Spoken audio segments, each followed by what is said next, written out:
আসসালামু আলাইকুম রহমতুল্লাহ, কেমন আছেন সবাই? আশা করি সবাই ভালো আছেন। অবশ্যই থাম্বনেল দেখে বুঝতে পারবেন আমরা আজকে কোথায় যাচ্ছি। আমি বর্তমানে এখন আছি ঢাকা আন্তর্জাতিক এয়ারপোর্টের পিছনে। আর আমি এখন রওনা দিচ্ছি সিলেটের উদ্দেশ্যে। আমাদের প্রস্তুতি শেষ। আমি আছি এখন এয়ারপোর্টের পিছনে, মানে একদম সামনে, যেটা এখান থেকে সরাসরি প্লেন দেখা যায়। হ্যাঁ, কিছুক্ষণ পর আমরা তেল নিয়ে নিচ্ছি। এই পেট্রোল পাম্প থেকে তেল নিয়ে নিচ্ছি। তো এখন শুরু করব। আর ক্যামেরা অন করব হচ্ছে কুড়িল ফ্লাইওভার পরে ক্যামেরা আমরা অন করব। তো চলুন শুরু করা যায়। Let's go start.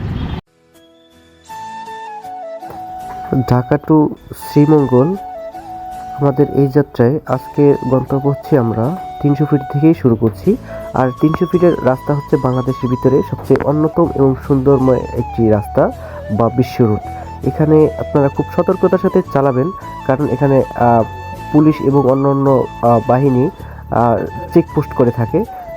সুতরাং আপনারা একটু কেয়ারফুলিভাবে রাইড করবেন। তাই আমি সকলকে বলবো, গতি না তুলে অবশ্যই রাস্তার উপভোগ করুন, রাস্তার সৌন্দর্য উপভোগ করতে ভুলবেন না। সো এভরিওয়ান, আমরা একটা হাইওয়ে রেস্টুরেন্টে অবস্থান করতেছি, পার করে রাখছি। এখন এর ভিতরে নামাজ পড়বো। নামাজের পরে এর ভিতরে নাকি নামাজের জায়গা আছে, খুব একটা ভালো লাগার বিষয়। আর এখান থেকে নামাজ পড়ার পরে আমরা দুপুরে লাঞ্চটা করে তারপরে আবার রওনা দিব। সো এভরিওয়ান, আমরা এই রেস্টুরেন্ট থেকে খাওয়া দাওয়া শেষ করে অনেক বিশ্রাম নেওয়ার পরে আমরা আবার চলা শুরু করলাম শ্রীমঙ্গলের উদ্দেশ্যে। আর পিছনে একটা কৃষ্ণচূড়া গাছ, বেশ খুবই সুন্দর লাগে দেখতে। আর অচেনা জায়গা, অচেনা গ্রাম, একটু অন্যরকমের লাগে, নিজেকে নতুন নতুন মনে হয়। চারপাশে সব উপর প্রকৃতির মাঝে সুন্দর একটা ওয়েদার। আকাশটাও আজকে খুব পরিষ্কার, কোনো সমস্যা নাই। আমি তো ভাবছিলাম বৃষ্টি হয় কি না, কিন্তু আল্লাহ নাম লইয়া কোনো বৃষ্টি মিষ্টি নাই। যাই হোক, এখন আমরা শুরু করি। Let's go start. ঢাকা থেকে শ্রীমঙ্গলের দূরত্ব বেশ কম নয়, তাই আমি ভাবছিলাম যে খুব সংক্ষেপেই যেতে পারবো, কিন্তু রাস্তার কন্ডিশন অনুযায়ী আমার যেতে অনেক সময় লাগছে। এবং শ্রীমঙ্গলের রাস্তা খুবই সুন্দর, তবে 300 ফিট পর্যন্ত আপনাকে একদম স্মুথলি রাইড করতে পারবেন। তারপর থেকে আপনি এই রকমের লোকাল রোডে আপনাকে রাইড করতে হবে। আর এরকমের লোকাল রোডে রাইড করা খুবই কঠিন। এরকমের অপোজিট থেকে ট্রাক আসা এবং একটা ট্রাক ওভারটেক করা, বিভিন্ন ধরনের ঝুঁকি থাকে এই রকমের লোকাল রোডে। তো অবশ্যই আপনারা যারা এরকমের রোডে রাইড করবেন, খুব সতর্কতার সাথে এবং আপনারা সম্পূর্ণ সেফটি ব্যবহার করবেন। হ্যালো এভরিওয়ান, কী অবস্থা সবার? সেই দেখতে দেখতে আমরা এখন শ্রীমঙ্গলের পথে। আর এই জায়গাটা না থেমে আমি পারছি না, দুঃখিত। কারণ এই জায়গাটা এত সুন্দর, মানে এত ফিল পাওয়া যায় পাহাড়ি এবং সেই সিলেটের সেই যেই দেখতেছে যে চা বাগানের। হ্যাঁ, আল্লাহ তাআলার সেই অপরূপ সৃষ্টি দেখে আমি এখানে থামাতে মানে বাধ্য হয়েছি। হ্যাঁ, কতক্ষণ যাব বলেন? পথের পর পথ, তারপরও সৌন্দর্য শেষ হয় না। হ্যাঁ, এতক্ষণ আমরা সেই ভাঙ্গা রাস্তাতে পার করে আসছি। আর এখন আমরা এই পাহাড়ের সাথে কম্বিনেশন করে যে সুন্দর যেই রাস্তা আছে, পেজ রাস্তা, হ্যাঁ, এই রাস্তাটায় আমরা এখন রাইড করব। ঠিক আছে, তো কথা না বাড়িয়ে চলুন, লেটস গো স্টার্ট। এই জায়গাটা দেখে আমার রাঙ্গামাটির কথা মনে পড়েছে। এই সিলেট যাওয়ার আগে থেকে বড় একটা ট্রিপ ছিল রাঙ্গামাটি ভ্রমণ। ঢাকা থেকে রাঙ্গামাটি উপভোগ যেভাবে করেছি, ঠিক সেরকম এখানে একটা ফিল পাওয়া যাচ্ছে। আর দুপাশে পাহাড়ের মতো উঁচু নিচু রাস্তা এবং খুবই রোমাঞ্চকর একটা পরিবেশের মধ্য দিয়ে আমরা যাইতেছি। সিলেটের ভিতরে অন্যতম একটি নাম হচ্ছে শ্রীমঙ্গল। আর এই শ্রীমঙ্গল যারা আসছেন তারা কখনোই শ্রীমঙ্গলের কথা বলবে না। এখানের সৌন্দর্য সবাইকে মুগ্ধ করে রেখেছেন। তাই আমি বলবো, অবশ্যই আপনারা সিলেট যদি আসেন, প্রথমে শ্রীমঙ্গল ঘুরবেন, তারপরে শ্রীমঙ্গল থেকে অন্যান্য জায়গায় ঘুরতে যেতে পারেন। Welcome to Sreemangal. আমাদেরকে শ্রীমঙ্গল স্বাগতম জানাচ্ছে। আর এখানে আছি একটা মন্দির নাকি জানি না, চায়ের দেশে স্বাগতম।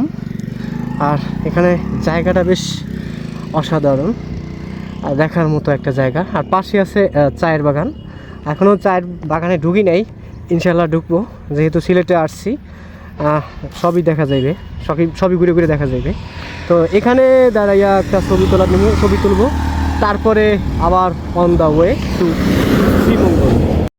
আপনাদের কাছে একটা বিষয় শেয়ার করি, যখনই আমি শ্রীমঙ্গলের এই দুপাশে পাহাড়ের একটা ফিল পেয়েছি, তখনই ভিতর থেকে অন্যরকম একটা অনুভূতি কাজ করেছে। কারণ পূর্বেও আমি এরকমের রাঙামাটিতে গিয়েছিলাম, সেখানেও এরকমের একটা অনুভূতি কাজ করছিল। আচ্ছা, যারা পাহাড় ভালোবাসেন এবং পাহাড়ের সৌন্দর্যতা যাদেরকে মুগ্ধ করেছেন, অবশ্যই তারা এই রকমের সৌন্দর্য কখনোই ভুলবে না। যদি সময় পান অবশ্যই আপনারা শ্রীমঙ্গল আসবেন, কারণ বাংলাদেশের ভিতরে নামকরা একটি জায়গা হচ্ছে শ্রীমঙ্গল। এখানে বেশ কিছু রিসোর্টও পাওয়া যায়, আপনি যদি রিসোর্টে থাকতে চান।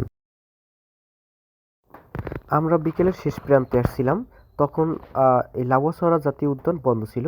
গোপনীয় রাস্তা থেকে দিয়ে আমাদেরকে এখানে আসতে হচ্ছে। ভয়াবহ নির্জন এলাকা, অন্যরকম একটা অনুভূতি কাজ করে। না আসলে ঠিকই সেমই জায়গা, ভিতরে যেরকমের এইরকমের নাকি সেম।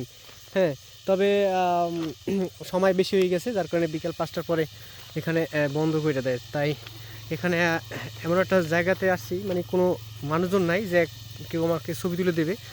নিঝুম একটা পরিবেশ, এই পাশে পাখি না জানি হয়তো কি জানি চিচির করে বলতেছে, খুব ভয়ানক একটা অবস্থা।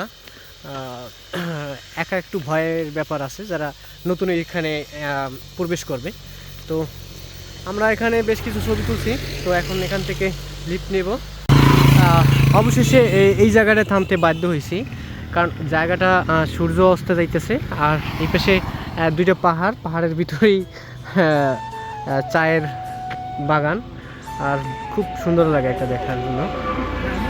কিন্তু জায়গাটা যে জায়গায় দাঁড়াইছি জায়গাটা বেশ ভালো না, খুব মোড়, এবং এখান থেকে গাড়ি খুব চলাচল বেশি করে, মানে খুব স্পিডে বেশি চলাচল করে। হ্যাঁ, তো এই হচ্ছে চা, অসাধারণ, মনে হয় যে এর ভিতরে হারিয়ে যায়। তবে সূর্য অস্ত যাইতেছে, তো আরও আগে আসলে হয়তো আরও ক্লিয়ার দেখতে পারতাম। উপরে মানুষজন আছে।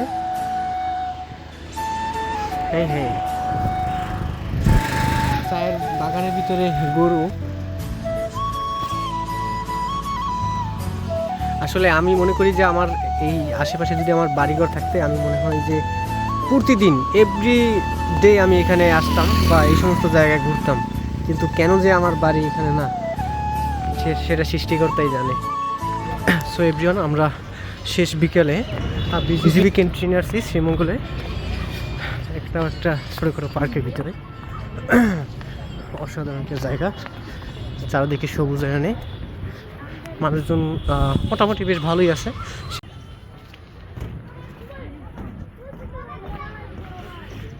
শ্রীমঙ্গল বৌদ্ধ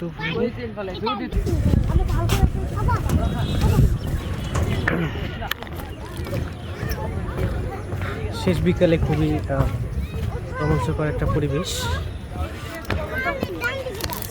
এখানে একটা ছবি তুলবো, দেখি। আমরা এখন শ্রীমঙ্গল থেকে বিদায় নিব, এখন সরাসরি সিলেট চলে যাব।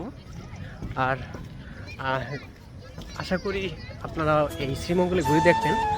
এই যে বিজিবি ক্যান্টিন, এটা প্রথমে আপনাদের বাসবে। এই বিজিবি ক্যান্টিনটা একটু ঘোরার চেষ্টা করবেন। এটা মোটামুটি খেতে আমার কাছে বেশ ভালো লাগছে, তবে আর একটু আগে আসলে এখানটার পরিবেশটা আরও একটু চাকচিক্যময় দেখতে পেতাম। সো এখন আমরা সিলেটের উদ্দেশ্যে রওনা দিব। আশা করি সবাই ভালো থাকবেন। আমাদের ব্লগটা এখানে শেষ হবে। আল্লাহ হাফিজ।